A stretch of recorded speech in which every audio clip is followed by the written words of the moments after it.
whites who think the country is changing. Do you have access to some special poll the rest of us haven't seen that proves that it's not about jobs, it's about their anger based on race? You don't know that, and you claimed it anyway. Why? Well, you just asked a different question than the one you accused me of lying of. Yes, I do have evidence that the white demographic is declining. That's a statistical fact. No, but you're talking about motive here. No, now you've asked a different question, so let me answer this question. When you look at Trump voters in a variety of testing modes, they have more negative attitudes towards African Americans and towards Hispanics. They very strongly support African Americans are not immigrating to the country, so that's not really, it's a different category here. When you say racist, I didn't know that you were referring Let me just, for the third time, read what you said. The immigration ploy is not about jobs or terrorism, but about angry whites. You're saying they're racist. It's not about jobs or terrorism. They're pretending it is. And I'm asking you, do you have evidence for that? Or are you just dismissing them as bigots because you can't imagine another explanation? No, I assume that people are rational, and that, I guess, was a big mistake for this election. It's not rational. You're claiming they're irrational, actually. I'm claiming that they're just wrong, and that Donald Trump did a very good job of perpetuating the myth that they're wrong. No, you're claiming that they're immoral. You're saying they're racist. That's not wrong. You're saying they're bad people. It's about angry whites who think the country is changing. Okay, so here's my point to you. Why would you write something like that in a newspaper without having any fact to back it up? Unless you somehow have access to the inner thoughts of Trump voters, why would you imagine you know their motives? That's my question. We have lots of facts. In fact, people have written entire books this year. There's sociological analysis. So what are your facts? Analysis. I'm giving you a chance to present them. All right. There are a lot of Trump voters who have very negative feelings towards African Americans and towards What does that have to do with immigration, Jen? Just let's stick to the topic here. Can I finish the point? I wish you would. Can I finish the point? They have negative views about various minority groups. We also know that the average Trump voter is not affected by immigration and displacement. They're about $72,000 a year in the economics race, so that's pretty good for them. So they're not. You think that's pretty good? Is that what you make? You think that that's enough for people to make that they're not affected by immigration? Much higher. It's much higher than the average American. So it's not the people so who they've are got no hurting the cause most. for complaint. It is also happening in areas in which the influx of minorities has been the fastest and the heaviest. In other words, white areas of the Midwest who have had an influx of people, and here's my point to you. Look, you're making a very serious charge. I think this is an interesting debate. There are two sides to it, two legitimate sides. But before you call people racist, you better have some real evidence, and you don't. And I just ask you to marshal it, and you don't have it. No, you don't. That's not true. You don't know their motives. You can't know their motives. So how about don't speculate on them? Well, listen, we all draw conclusions, and there is evidence. There is polling evidence. In fact, it created quite a stir, you remember, before the election, that Trump voters do have more negative views of minorities than non-Trump voters. So that's probably why they don't want increased immigration, because they're bad people. I've heard that before. And I just, you know what? That's evidence of contempt for voters, of ignorance, and an unwillingness to understand their point of view. And it's unhelpful. And I think, you know, you should be above that. Another one. Simone, I want to go back to you for a minute because you made a lot of headlines yesterday by saying the Democratic Party does not need white people to lead it. Do you stand by that, or do you want to clarify? Again, the question was in reference to in reference to chair of the Democratic National Committee. And I stand by it. I think it's past time for an elected chair of color. I think representation matters. And the base of the Democratic Party is white people, it's black people, it's Latinos, Hispanics, Native Americans, gay, straight, all different types of religions. And I really think that it's important if you go out there and you speak to those people in the base, there is a need and a want for a chair of color. So I stand by that. You know, you need different people out there to fight for different things, and I am here fighting for millennials of all backgrounds, of all races, but I'm definitely also fighting for all brown people, all shades of brown, Latino, African American, Native American, Asian American, so on and so forth. I think we need that representation, not just in the chair's position, but at other places throughout the Democratic National Committee and throughout the building. I don't know if if folks have ever been into the headquartered offices, but it has not necessarily always looked representative of America. So I stand by that, and I know that makes some people uncomfortable, but somebody's got to be out here fighting for the folks, and that's me. Steve, what do you make of Simone's stance there? Well, you know, Pamela, I have to say that the Democrats and the left, their fixation with identity politics, number one, it didn't work at all, and it hasn't been working, by the way, for about 8 years. While they did win the White House twice, they've been losing governorships, state legislator seats, House of Representatives seats at a breakneck pace. So the American people are tired of the divisiveness of identity politics. What they want, what we want, and I say this as a Latino, what we want is economic growth. And that's what Donald Trump promised America. That's what he's going to deliver to America as president. Enough of the identity politics. We are Americans, and as Americans, we need economic growth and security. All right, Pam, can I say one more thing? Go ahead, Simone. Yeah. I just want to note that it is really important that we talk about intersectionality. So yes, we need economic growth, but if we don't account for intersectionality, if we don't account for identity, as people like to say, then we're not talking about the fact that, yes, white women earn 79 cents for every dollar a white man makes, but black women earn 64 cents for every dollar a white man makes. Latino women, 54 cents. That is intersectionality. That is identity politics, and that is something we need to continue to talk about. Simone, none of that's true. If you do apples-to-apples comparisons of the exact same job, that's just not true. Women choose a lot of different professions than men. No, it's not true. There's certainly a wage gap between men and women. It's not true, but again, Steve, Julian, what do you think about? Well, I mean, Hillary Clinton, it looks like, has won over 2 million more popular votes. And so I think it's dangerous to kind of read into the victory some large mandate on these kinds of issues. There's a lot of support for racial justice, for gender equality, and for the changes that immigration has brought to this country. So I think it would be important not to read a mandate on these kinds of issues for Democrats or Republicans based on these election results. You can see this in a very different light quite easily. Steve, respond. Well, no, and I would point to, it's not just the presidential elections. Look at the 8-year trend of what Democrats have done in offices, both in Washington, D.C. and around America, and it is a pronounced downtrend. So the American people are rejecting that kind of division and identity politics. And by the way, I think, too, we as Republicans, though, of course we want to look like America. And I'm very happy that yesterday we nominated 2 women to very senior cabinet positions, one of whom is the daughter of an immigrant. I'd also point out in the presidential race, 2 of our 3 top candidates were minorities, men of color, and sons of immigrants. So we love the diversity of America. We love what America looks like, what immigrants do for America, but we also aren't going to focus on that as a strategy to divide. And we don't want to appeal, we don't want our politics to appeal to people just on that basis.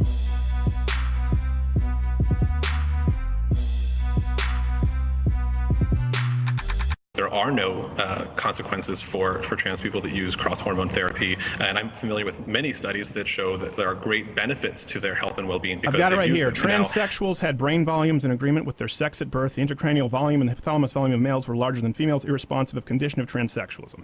This supports the notion that the brain volume changes in transsexuals are related to cross-sex hormone treatment and do not reflect pre-existent differences in brain volume between transsexuals and comparisons. So, isn't it possible for a doctor to take this? This comes from medical journals to say, well, we know the changes occur after the sex hormone replacement therapy, and we know that that can be bad, so let's hold off. Or is that doctor ignorant? Because I want to make sure we frame in the language, because there are a lot of doctors out there who would probably agree with you, except for when it comes to the medicine. I mean, that's not the mainstream understanding whatsoever.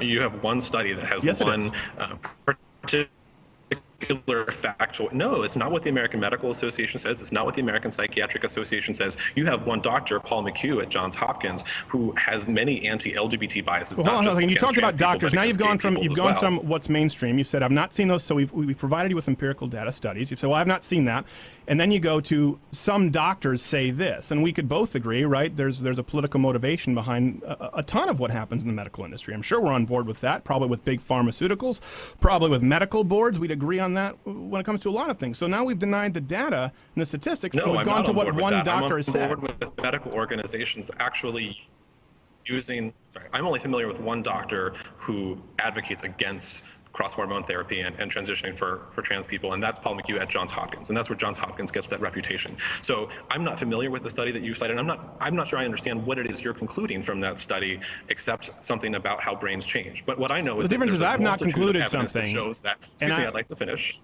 But it's not fair. I can't let you get away with that though and say I only know one doctor. That's not accurate, Zach. There's more than one doctor on planet Earth who thinks that injecting estrogen into a man or abnormal levels of testosterone into a woman could be bad. The only point I'm making here is that doesn't mean that this sector of the medical industry or America or the world means they're bigoted or ignorant. You're drawing a conclusion, I'm not. I'm saying, is it within the bounds of reason that a doctor may not want to treat that because the science isn't in, and it doesn't necessarily make them a transphobic bigot? It's a simple question.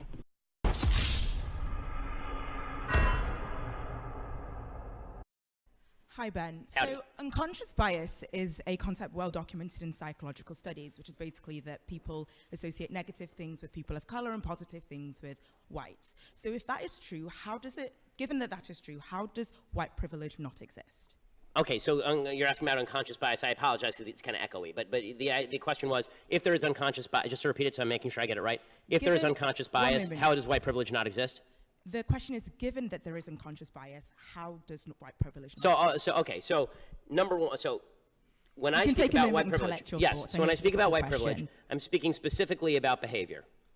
Okay, there have been no studies, and really I've looked at these studies, the connection between what they call implicit bias, this is their favorite phrase now, implicit bias, unconscious bias, and biased behavior has yet to be proven at any level that is even remotely necessary to be used in, for example, a courtroom, which is why it's never been used in a courtroom. Gotcha, bitch! It is also true that there is no way, there really isn't, there's been no proven way to alleviate what they call unconscious bias, which means that we're ghost hunting. So what I would suggest is that if there is unconscious bias, and I'll acknowledge the possibility or the reality of unconscious bias, if there is, then I need you to put, I don't care about what's in people's heads so much as what they do.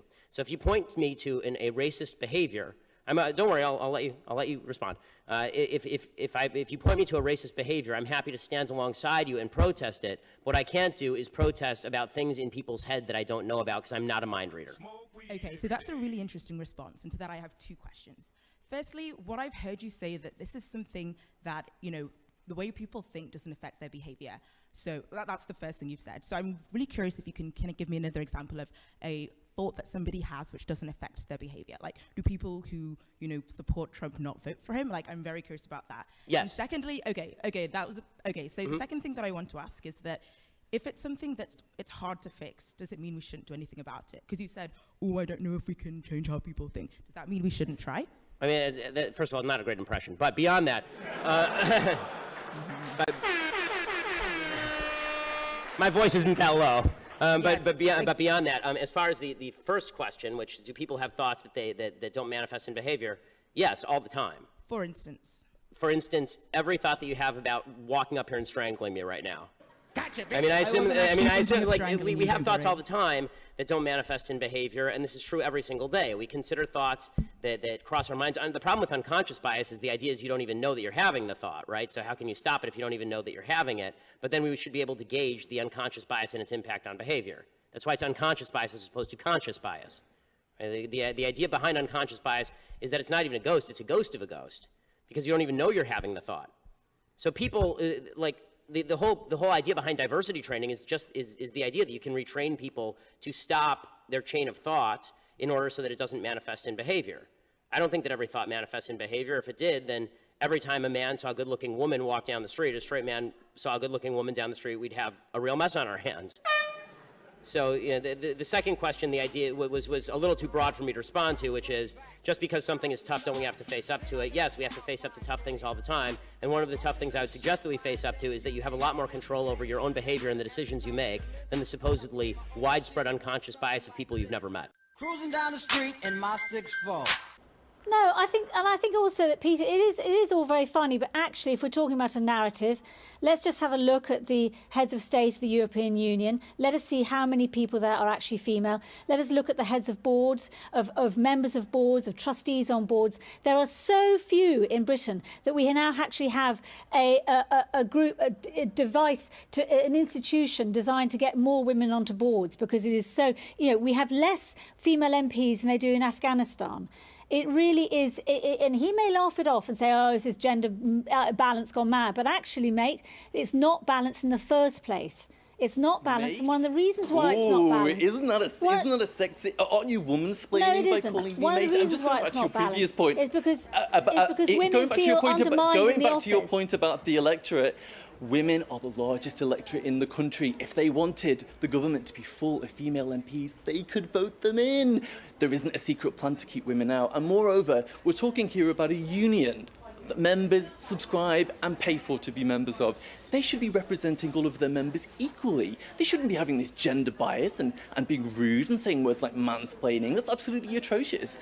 I advise, if there are any Swedish men watching this programme, I advise them, cancel your membership to this union and hit them where it hurts. I mean, Rosie, isn't another point that you know, this is, if there are women out there who are so troubled by this kind of behaviour that they feel the need to take a helpline, you know, don't they really need to look at, you know, as you say, the real gender imbalances in the world, perhaps the imbalances at the top of the FTSE 100 companies? There are places where women need to be better represented, and surely anybody who wants to fight for female equality could perhaps direct their attentions and their energies a little more fruitfully than just worried about women being talked down to a little bit at work. I think there are more men called John than there are women as board members in the FTSE 100.